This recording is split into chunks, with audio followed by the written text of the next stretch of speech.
Good evening, everyone. Tonight is a special meeting. We'll bring the meeting to order. Mayor, I'm sorry, but my recording software tells me it's not recording. So if you Okay. can give me 1 second, let me try Sure. it again.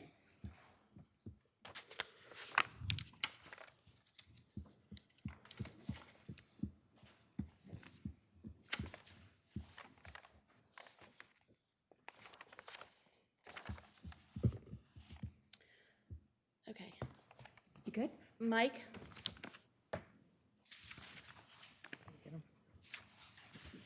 As long as he's recording, we can go forward.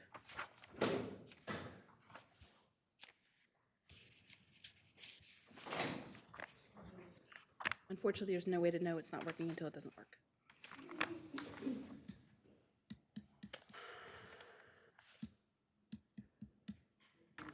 He's rebooting, okay. But as long as he's recording, we can go, so, He is recording?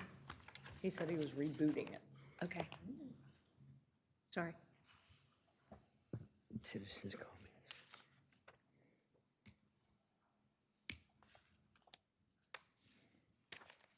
So we're going to pause here while we reboot the software so we can record.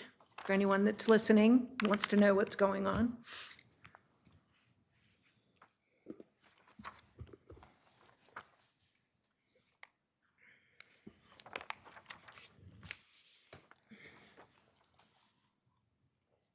we're not live streaming either, so once we do start, we'll want to just make an announcement that we had technical difficulties. I keep checking channel 8, John, still nothing. Why'd you have to say that, Bill? I don't know. John's blood pressure just went up about 30 Okay, I'm points. trying again, The Saquon Barkley comment didn't help, so. Second. I'm trying again.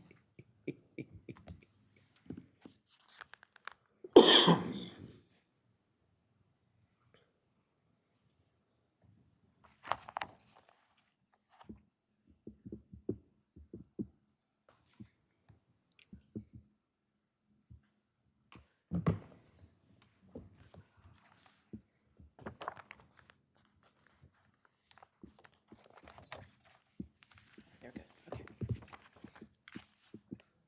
Okay, we are, We seem to have resolved our technical difficulties and will continue with the meeting. So we'll open the public hearing. The purpose of this public hearing is to receive citizen comments on the proposed FY 24-25 budget. Do we have anyone signed up? no ma'am, nobody signed up to speak. Is there anyone in the audience that would like to speak?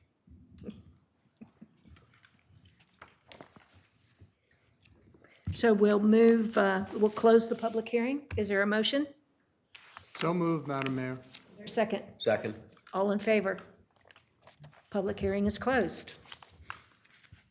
That moves us to consideration of adopting the FY 24-25 budget. But first, I'd like to welcome Catherine Adams, our CFO and Assistant Town Manager. We're happy to have you here with us and appreciate your assuming this role and helping us seek a town manager. So the budget was presented on May 14th at our regular May Town Council meeting. And this was after budget workshops, a total of 6 on April 2nd, April 4th, April 11th, April 16th, April 23rd, and April 25th. So the budget has been on our website. And it also maintains the current ad valorem tax of 16 cents, with 3 cents of that amount going toward beach nourishment. So, John, would you like to open discussion? Well, I'd be happy to offer a comment. I don't know that there's any need for further discussion. One of my informal roles has been to become the chronicler of the budget. So this is, I said much earlier, that my 7th budget. The story of this budget is very clear. It's an investment in the future. And for the first time in a long time, I feel as if council is leaning forward and anticipating what we will need. This budget has maximum impact and minimum tax impact. And that's the art of this budget. I want to thank staff, Mrs. Adams, all who are involved, including my colleagues. This budget expands public safety, both on the beach and in the fire department, restores and renovates public infrastructure. It has preliminary funding for the rec center, expands services, expands the enforcement. It contains a recruitment budget for difficult-to-fill positions, particularly in the police department. It expands communication output, has an on-call arborist, and will provide for a search firm for the new manager and for a firm to guide us in the land use, all accomplished without additional tax impact. So that is the art of this budget and the story of this budget, and I suspect that's why we only have the faithful here with us. And we thank you for coming. The one other point that I think that this budget does that I'm really pleased about is that there are, our point from the beginning was to minimize any underfunded or unfunded mandates from council to the administration. I think we've been really successful in doing that. So I appreciate everyone's cooperation in achieving that goal as well. Any other comments from council about the budget? I mean, John said it Been all here. as far as I'm concerned. We good? Is there a motion to approve the budget? So moved, Madam Mayor. Second. I'm sorry. There's a budget ordinance in the agenda packet. And there's a motion on Page two? 2. Yep. If we could be a little more specific to set the tax rate.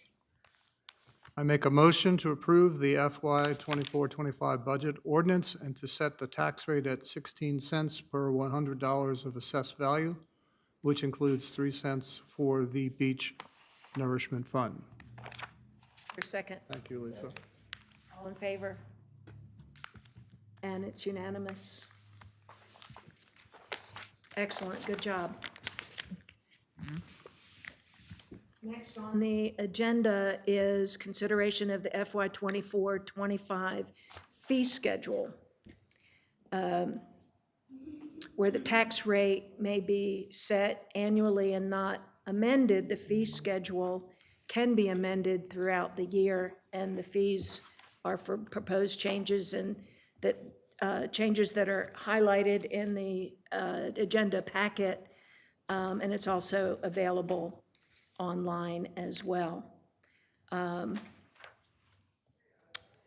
Bob, I think you had some discussion about, Do you want to have a motion first and discuss? we can certainly do that. You want to make the motion?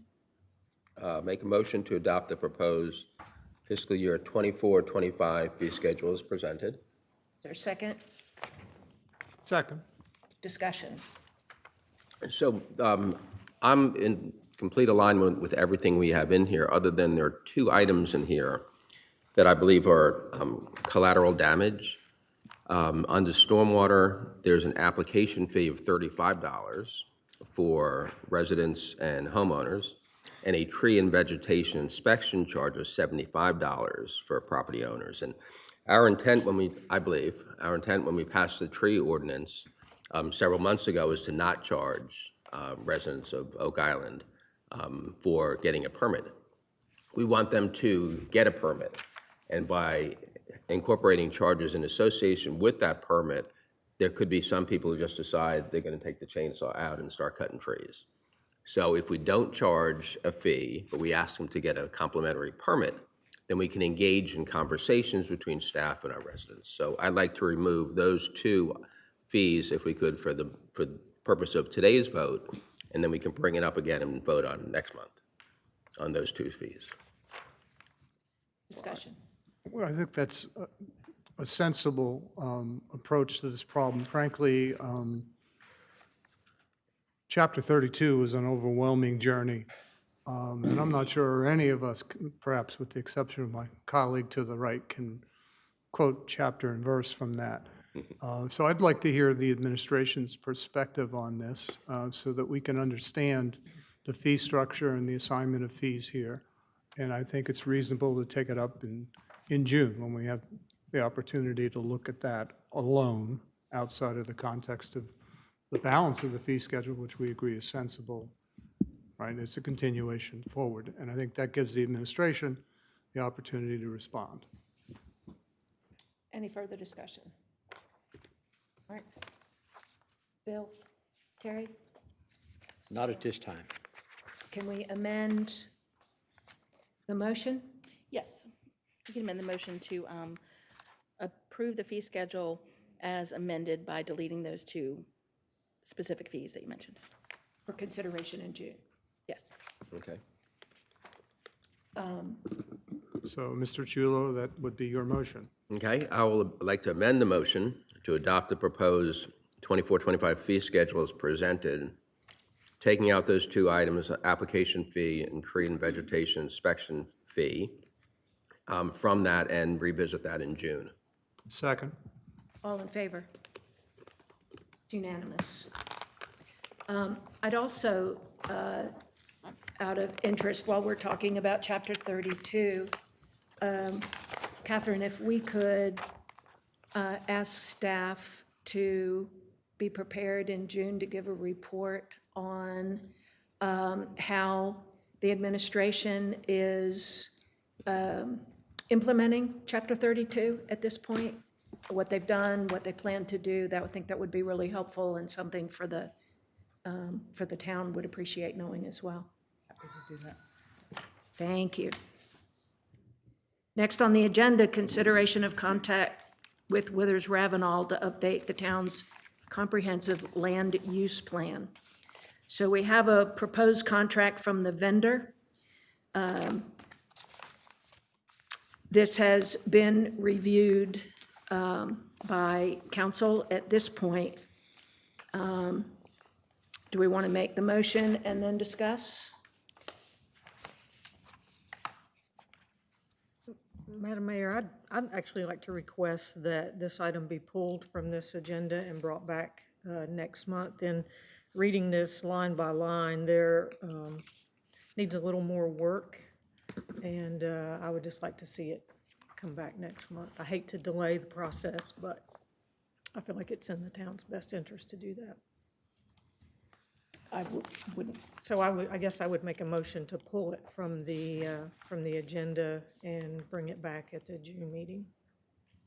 Is there a second? Second. Discussion. It would appear we have a second carryover item for the purposes of refinement. Any other discussion? Has staff, I'm assuming staff has gone through this? I know Matt's not here.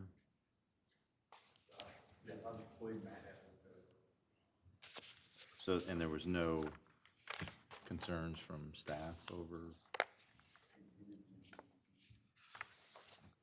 And the attorney as well, has reviewed it.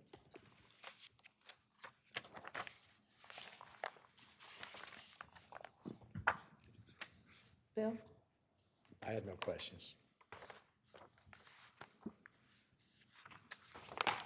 I can vote. We vote? We have a motion and a second to move the WithersRavenel contract to June 18th meeting. All in favor? And opposed? 4-1.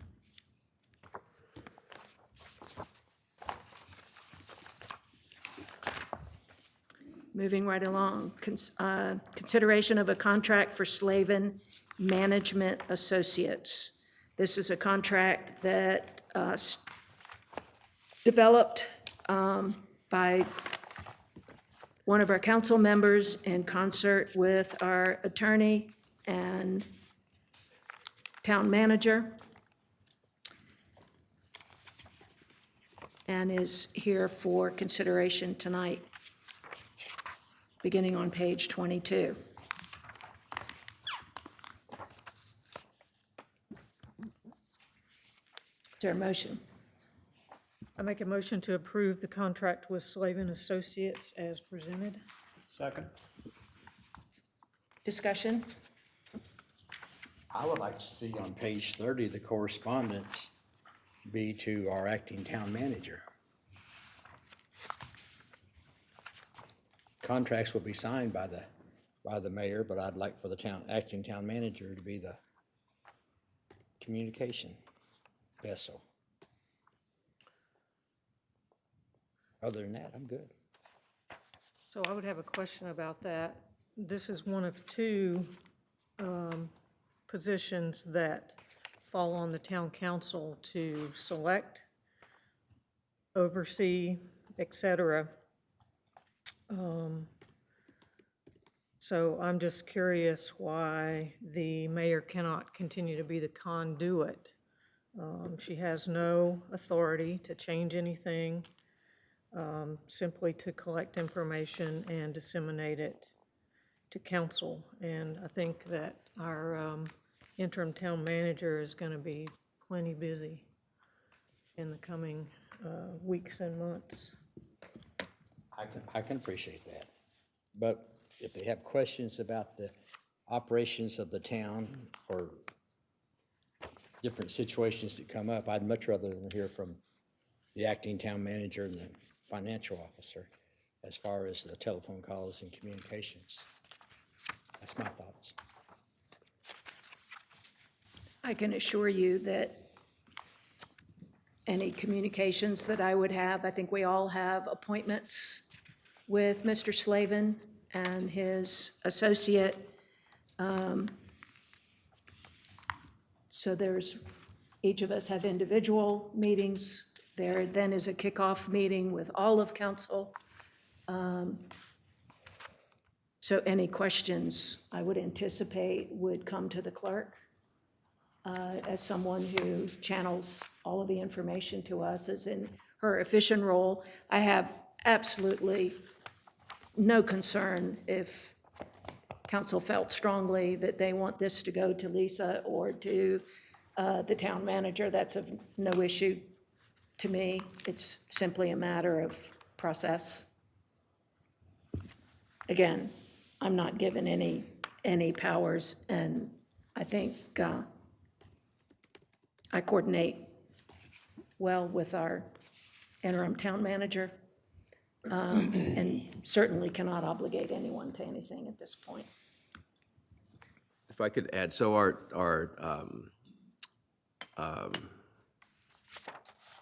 I would like to see the mayor continuing to function. You are the head of the government of Oak Island, and it would seem to me this would be very consistent, Mayor, with you continuing to be that person. Specifically what it says in here, that all notices required in this contract shall be sent by certified mail. So there's really not much that would be, if anything, that would be sent to you directly as a result of this, specifically for this contract. So I think we've got a really good handle on how we're going to no pun intended, a good handle on how we're going to handle the process after we begin to engage with Slavin. But right now, I think for simplicity purposes, I would recommend that we just leave it the way it is.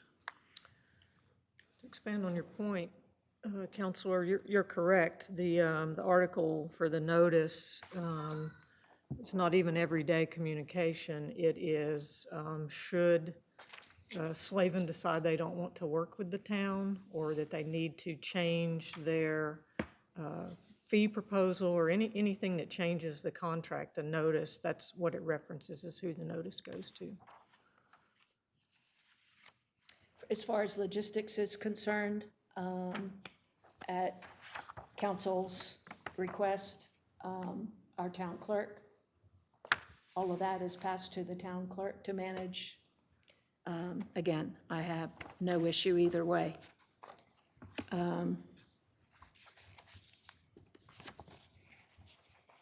So to repeat the motion on the table, Well, if I may, Mayor, it seems to me there's an obvious compromise here. The mayor can be notified, but I think it should go to administration as well, be copied both. And effectively, the administration is the point of contact for the day-to-day, Lisa's scheduling. So by adding either Catherine or her designee David's designee to this. We have dual notice. I'm comfortable with that. I don't see a problem. And from what I hear you saying, Madam Mayor, you don't have a problem either. I don't have a problem with that either. Okay, It fundamentally doesn't change how things flow. okay. So, It does raise other questions for me, though. Who is the day-to-day point of contact between Slavin and the council? Because there have been some inappropriate comments made about what Mr. Slavin was going to do when he got here. And I want to know how that person found out about that and why they're involved in the process. We took this process over because we wanted things to remain confidential and private. And so I want to know who that point of contact is going to be. You know, unless there's a lack of trust, I mean, because our mayor was a contact during the RFP process. I'm struggling with understanding why we'd want to make a change at this point. It seems to be inconsistent to me. Two thoughts. I don't know who you're talking about that made inappropriate statements. I'm not going to try to defend somebody. I don't even know who they are. What I do know is I'm still waiting for a breakdown of what took place in a 2-hour conversation with the mayor and Slavin. I still haven't got that information. That wasn't given to the council members. I want Slavin to have access to a town representative. If it goes straight to Lisa, she's going to hand it off to the mayor as well as hand it off to the council members. We need to be kept informed of what's going on the day it's going on. I like John's idea, have two points of contact. I can't comment on inappropriate contact with Mr. Slavin, but I will say in response to what Councilman Chulo said, yes, by agreement, by, at the time, unanimous consent of council, we created a system which delivered a result. I agree, it was confidential, it was held by council, the mayor had the lead, but we are now at a point where we're returning to regular order. I agree that the mayor should be notified if there is a contract that's going to be canceled, but I also think the administration should be simultaneously notified. And to me, that obviates all this back and forth, right? Both are notified. And I would hope that Mr. Slavin is free to follow his procedures as he's defined them in the contract without interference and with full support of this council. I mean, it comes down to that. And I don't see why there's a problem with dual notification. In fact, Lisa is already, as the designee, scheduling. So we're there. And I'll leave it at that. This may all seem like smoke and mirrors to the public or anybody who's watching because we're talking in a lot of ambiguity and stuff, but I want to be on record as saying that this is not an isolated incident. And it needs to be discussed. It needs to be discussed in public. There's a lot of backroom emails and conversations going on. And I ran on telling the truth. And I thought it was going to be the truth about perhaps how there were some operations in the town that needed some attention. But it turns out that the truth rests with this council.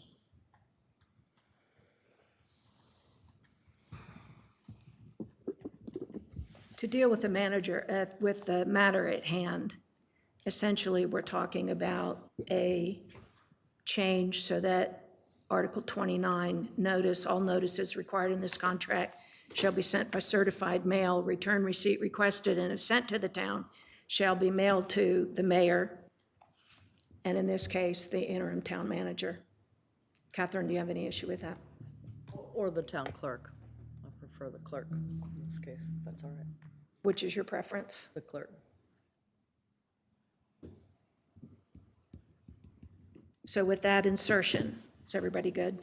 We just change the email then, so they're consistent. Lisa, can you Yes. I will do manage that? So with that amendment, there's a motion to approve the contract with Slavin Associates as presented, with the amendment on page 30, adding the town clerk to Article 29 So in terms of moved. notice. Well, the original people that made the motion have to agree to that amendment. That was Councilman Cartner. Yeah.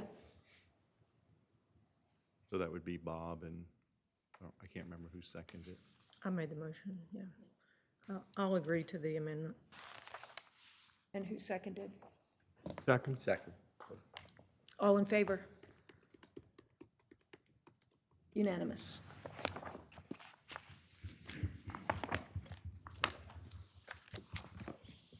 Any other issues, council?